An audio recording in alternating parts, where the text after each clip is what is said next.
Good morning. Today is the 19th of May and this is part 3 of a slightly shambolic shuffle around the 2024 Chiltern Hills Classic Car Show stroke vintage vehicle rally thing. I do apologise in advance if there's any wind noise, if I fall over, if I get things wrong, if I generally make an absolute hash of it. There's a reason why it's called a slightly shambolic shuffle.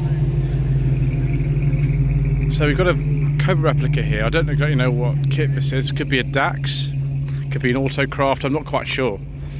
Yeah, it's very nice. Next to it we've got a Beverly Hills Cop specification Chevy Nova, although it's a lot nicer than the Chevy Nova is in that film. I think this is about a 72, something like that. Can't remember what year the car in that film was. I think that doesn't exist anymore, that one that Eddie Murphy drove in the original film back in '84. This one's rather nice though. Then we've got Plymouth here. Someone's called it the Moonshine Runner. It's sort of got a stance that reminds me of drag racing. I imagine that's probably deliberate.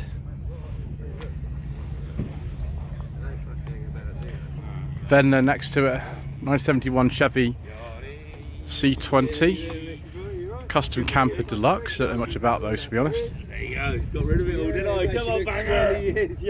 And then we've got an Oldsmobile 442 from 1966 apparently. Again, I know nothing about cars like that really. I do know this is a Mini though. I can place this a bit more accurately. 86, 87. That has been extensively modified though. It's just not in any way like it would have left the factory, which is fine. Hello to, oh gosh, 2 Instagram things, at Simon Lloyd _ at _machines. Then we've got a Boxster here. I think this is still a first generation Boxster, could be a facelifted one. Yeah, looks like it from the front lights. Mark III Golf GTI, 1996, 1997. There wasn't actually that many of those retro whites weekend compared to the Mark IIs. Rover P5B. This I think is the saloon as opposed to the coupe. We've got sort of cream leather interior in there. 1970s to 71 on a J. Hopefully using the same engine. Is this Range Rover Classic? Actually, we'll find out, won't we, by looking at the rev counter and see if we can talk about it or not. No, that is down to me, I'm afraid. I don't know, Resin registered 6,000 RPM. It could be, hasn't got that in it. This one's got an Isuzu engine in it, but I have a feeling that that probably won't be a petrol engine.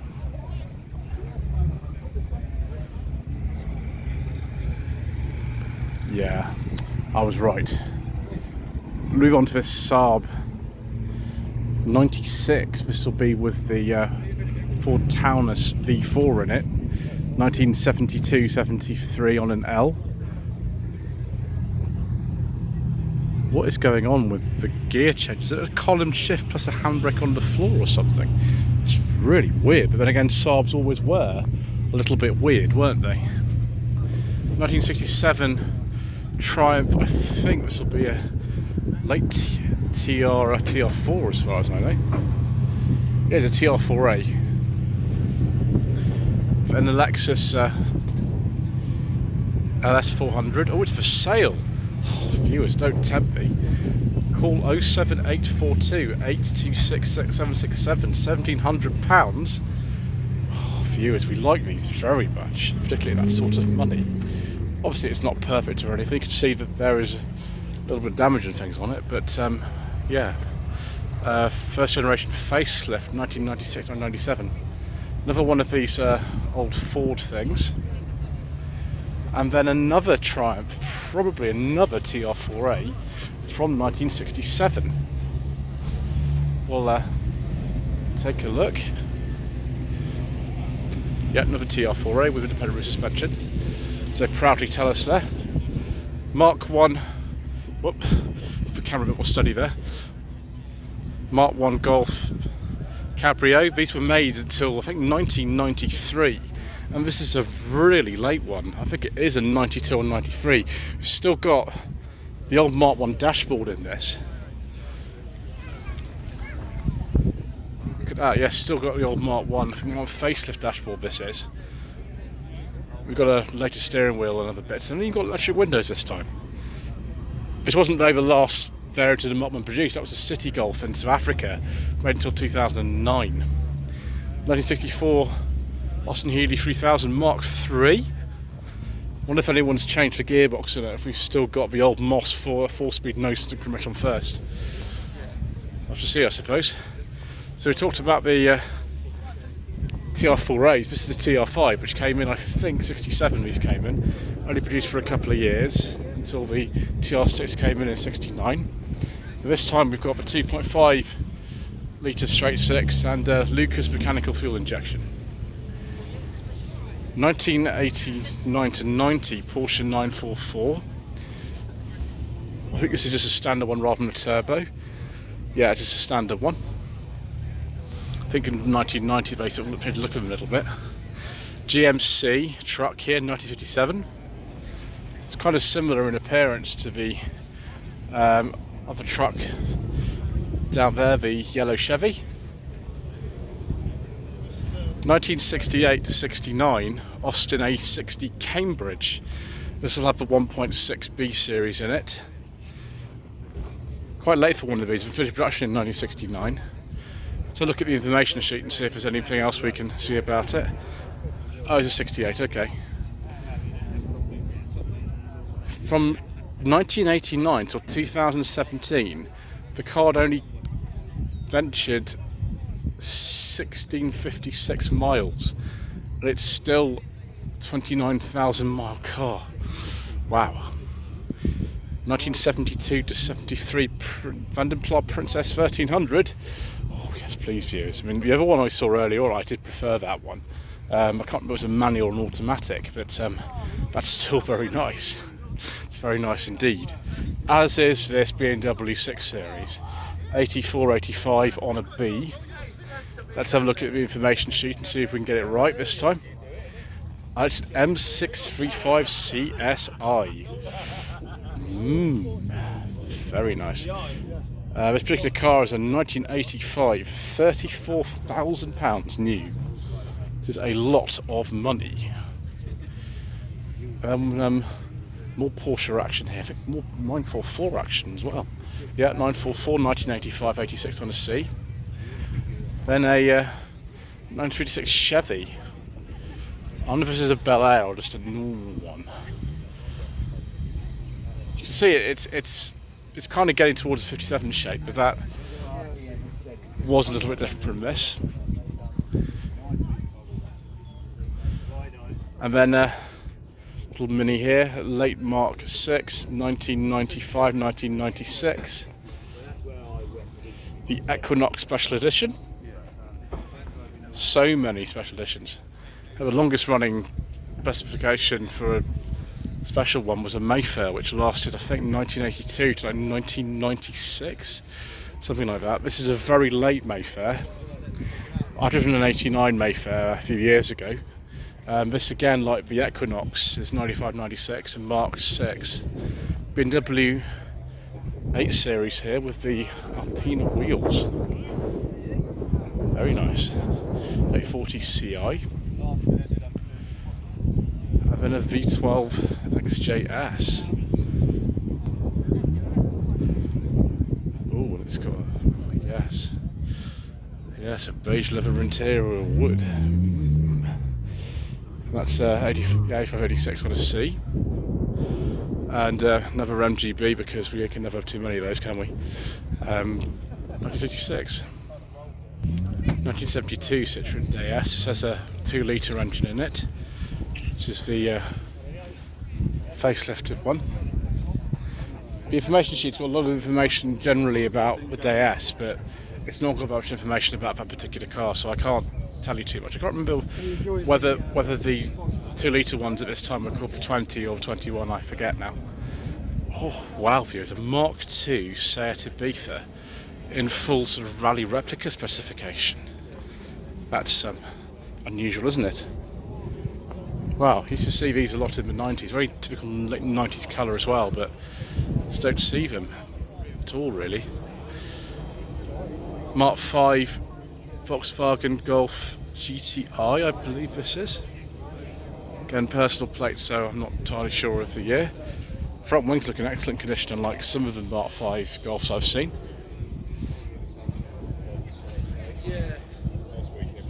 Bay window, Volkswagen 1970-71 on a J. The ace of shaves apparently. Ford Cortina 1982 to 83 on a Y, although production did finish, I think of July 82 it finished, so it could be a late registration though. Those wheels of the sort of discs are interesting. 964 Porsche 911. They started I think in 1989, so I'm not entirely sure what year this is. It's got a personal plate on it, but I think they made between 89 and 93 from memory. Then a Volkswagen Caddy Turbo. I wonder what turbo that is. Is that the 2 litre, sorry, 1.8 20 valve engine? Would be a turbo. Then we've got an old Chevy here. Oh, this is for sale as well. Call 07833 701064 to speak to Trevor. Right. Mr. Bill from the Fuel Power Channel says this could be yours. We've got a Ford Consul, Mark II Consul. The estate will be by Abbots of Farnham at this stage, I think. Yep, Farnham Estate with Raymond May's conversion, so that will be a bit faster than usual. It's a 57, that one. This is the only one in the world running. Excellent. Predictably, from a Retro Rides weekend to last weekend, we've got a couple of late Mark II Golfs, both big bumpers. This is a GTI 16 valve. Writing original plates are one of the etching rather than one of the back, because that's a personal plate. But they're both the same year anyway, 1990-1991. This is a G60. I can't remember if they sold these in anything other than left-hand drive over here. This one's left-hand drive. With the supercharger, also wanted things like the Corrado. Be about the same as the right-hand one here, both about 1990-1991. Mark I Ford Focus RS. I think these were only made between 2003 and 4 from memory, and then only in this colour.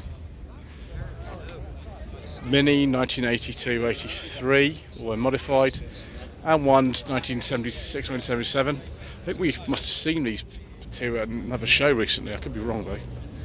And then a Maserati with, oh gosh, yes, it has a beige leather interior. Rather nice one. The Gran Turismo S, I think this is. Not sure what year it is. Again, we've got a personal plate, so I'm not entirely sure. And then a Vauxhall Viscount Deluxe. 1969 to 70. The Cresta and the Viscount were sort of the same. This is the last generation of this car they made. I think they call these the PB, sort of PC, these ones are. I don't think I've seen one of these ever before, and it looks like that engine is not the standard one that went in there anyway. That will be quite fast, I think it is. Then a much earlier Vauxhall here. It's actually it's based on the the FB Victor. Let's get this right.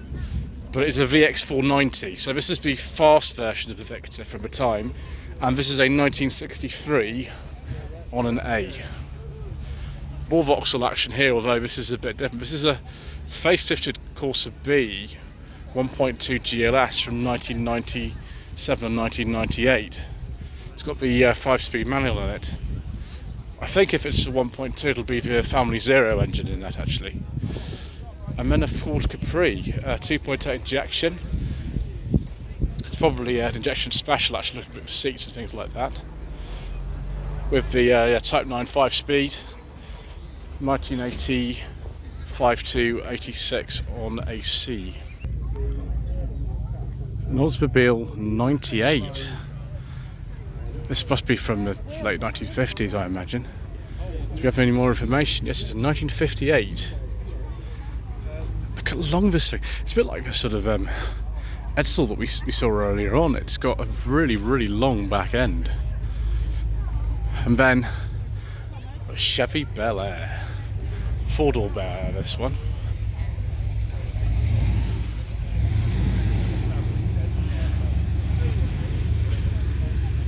I think this might be a 57, but I'm not entirely sure.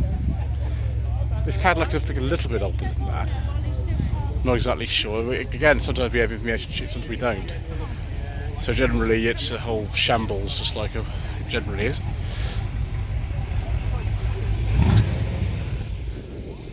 What sort of Cadillac this has got like electric windows in this. It's remarkable, isn't it?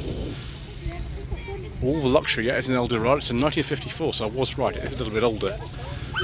And then Chevy Corvette. I think this is a C3. This one. It's 1971 to 1972. Very, very sort of typical colour of the period, isn't it? Very typical. We've got a huge American car section here today. Ford Deluxe, it would be from the 40s, that one I imagine. And then a 1976, I think this is a Dodge or something. Yeah, it's a Dodge D100 76. Excellent, I was actually right for once about something that makes a change. Let's not break this tape behind me. Ford Mustang.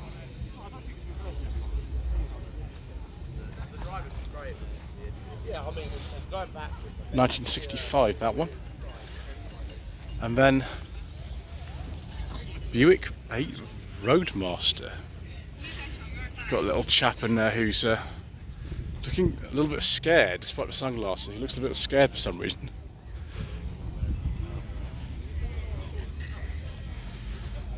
Then one of these Mustangs will be about 2005 perhaps, a little bit later.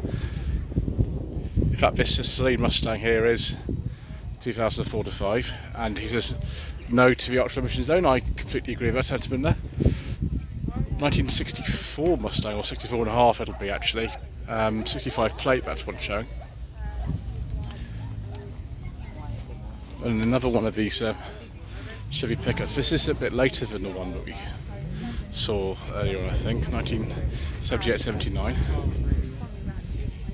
And then a 1968 Mercury Cougar. It looks similar to the Mercury Cougar in On the Road to Secret Service, isn't it? I think that is that was the posh version, XR7, I think, on the Road to Secret Service.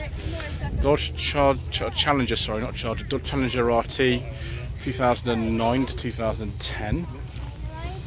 And then the Mustang, which is, I think, sort of from Saxondale or Diamonds Are Forever, so that sort of area, 71 to 72. Let's have a look at the back of this one.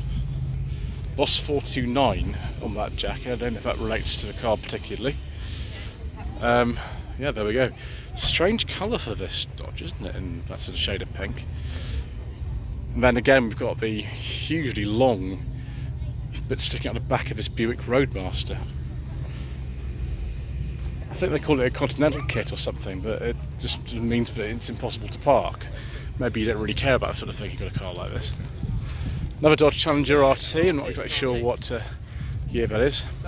2020 Ford Mustang, I think Bullet Edition. There were a few Bullet Editions over the course of time. This is the current model, I imagine it's a V8, isn't it? Another one of these Ford coupes, is that like a 28 or something? I don't know. 1967-68 Ford Mustang. And the previous shape of Mustang there. 1976 Cadillac Coupe de Ville. It's massive, isn't it? It's going on forever. 1973 Oldsmobile Custom Cruiser, sort of rat look there. C5 Corvette, I think that is. 2000. And then another one of these Cobra replicas. There's an interesting bit on the side here with some unusual cars. This is based on a BMW Z3, but it's called a Bertini. It's got 321 horsepower and does 0 to 60 in 4.9 seconds apparently. There you go. Yeah. It looks really like stuff like a Porsche or something. I don't quite know what's going on with that. It looks fast though. And then we've got something that I know is fast. It's a, I think this is the one that's just been discontinued. The BMW M5 Competition. That's a bonkers fast car. 2003 BMW E46 M3. And then I think this is an X358 Jaguar XJ8 Sovereign. And there's something else as well, viewers. Yes, it's got a beige leather interior with wooden piping. I do like a nice beige leather interior, viewers. And it's got a 4.2 V8, so all is right with the world. Enormous, massive 2004 Ford F-150. 2009 Dodge Challenger SRT with a 6.1 Hemi V8 engine in it, and then 1971 Ford Econoline Supervan. This is the sort of thing I think that's in Diamond Dark Forever, isn't it? It's where Joseph first takes Sean Connery into that base. He sort of hides at the back of the Ford Econoline, doesn't he? Got some hot rods of the original sense here. This is based on a 1930 Model A Ford from California. That looks like a 32 Ford. So does this one. This thing, I haven't got a clue. Is that a Willis or something?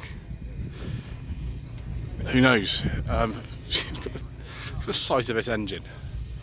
Completely ridiculous, but wonderful. I'm trying to work out what on earth this thing is. I have no idea. It says 0 on the front. It's obviously not zero emissions or anything. S special vehicle. It's certainly special. It looks like a Caterham, but I don't think it is. 2006 Dodge Charger, dressed up like Resident Evil. If you've got Raccoon City all over it, then I think we know what game someone's been playing. How many Resident Evil films have there been, actually? I can't remember now. And then a Challenger, as opposed to a Charger. More Hemi V8 action. That is, well, I don't know what year that is. It's got a personal plate on it. 1953 Chevy Thriftmaster with interesting seat cover on it. And a little trunk to put your stuff in whenever you want to hide away. It shows because it's probably the most secure place. Ooh, another Ford Sierra RS Cosworth. Yes, please, viewers. Again, increasing in value as I'm walking around. Fantastic. Yes, 86, 87, even though it's a personal plate. Then a Mark III Cortina is quite a late one, actually. 74, 75, so facelifted one of these. And this is a 1.6 XL. That looks in really nice condition. Yeah, you could say it's a facelifted one due to the front grille and the lights. And then, viewers, how could I possibly miss this? 1979 to 80 Ford Escort Mark II RS 2000 in almost full professional spec. It's not quite the same. That car had a sort of dark interior, and also this is a facelifted one. Thank you, autofocus. It's a facelifted one, which the previous one was not. Despite the fact it had a 78 plate on it, it was a 77, so it was a pre-facelift one of the professionals. Other than that, though, it's very similar. The sunroof and roof are different, though, because the car of professionals started life as a non-sunroof car, and the sunroof was fitted prior to, I think, the production of the second episode of second series. 1975-76 Rover 3500 P6. The automatic transmission. Generally, the manual ones in this country were 3500 S's or 3500 S's. I never know which words to say. I think you can say both. Got a little kit on that as well. 1978-79 Mercedes-Benz 280S. I think this is a W116 variant, as far as I remember. MG Midget, round arch, 73-74.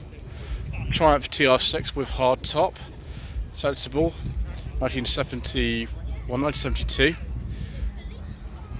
I think this is probably a TR8, isn't it? Yeah, it's just 80 to 81. Let's have a look at the engine whilst we're here. Yeah, V8, so yeah, probably a TR8. Still got this sort of check interior though.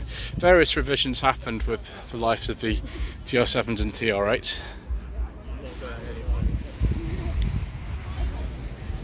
This isn't a normal E21 BMW 3 Series, it's actually an Alpina C1 with a 2.3 engine, 1980 to 1981. These are very, very rare cars now. They weren't common when they were new, but I mean, try finding one of those. 1971, 72 MGB GT fish mouth grille. 1972-73 MGB GT after the fish mouth grille. 1980 4 to 85 Mercedes-Benz R107 SL with hard top. I imagine that's quite a basic one actually, judging by those wheels. 1980 Rolls-Royce Silver Shadow 2 with headlamp wipers going on as well. And do we have possibly a beige leather interior with wood? Why, of course we do, viewers. What sort of channel do you think this is? Very, very nice. And then a 1973 to 1974 Jaguar E-Type Series 3, again with a beige leather interior. No wood this time though, unfortunately. Yeah, with the it's a V12 this one. So look at the back of a Silver Shadow. Yeah, it's a Silver Shadow too. I thought so. All the exhaust and everything. I have driven one of these. It was a coupe from sort of 73 with a 5-speed conversion. I think this might still have the original 4-speed in it. Yeah, it does. It's unusual. Right, let's get through here, viewers, without tripping over these chairs. Is this a Granada 2.8 injection? Oh yes, it is. It's what is known as the Injection Sport.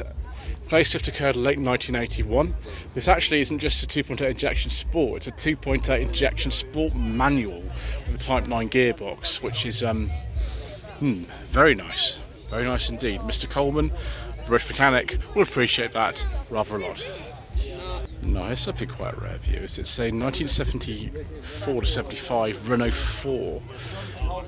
As far as I can understand it, these are the original wheels for it and everything. The wheelbase on these, I think, is very slightly different from one side to the other, which is utterly bizarre, but then these were bizarre old cars. Next to it, 1970-71 Morris Minor 1000 Traveller. I've driven one of these and it was, the Minors, they have very bad brakes, so the gearboxes do get something getting used to, but people like them, don't they? Beetle Cabrio, 1971-72. And then in 1974, MGB GT, another rare Renault. Quite like this Views actually. This Renault 16, this one is. It's quite a late one. They finished production in 1979, but they had originally come out in 1965, so quite a long production run, replaced eventually by the Renault 20 and Renault 30 really. This is the TL model. I've always wanted to have a go in one of these actually. I thought they were quite interesting. But yeah, why they continued production alongside the 20 and 30 I don't quite know. Yeah, it's a 77 this one. Not very common at all, these. Next to it, another midget, this one 73-74.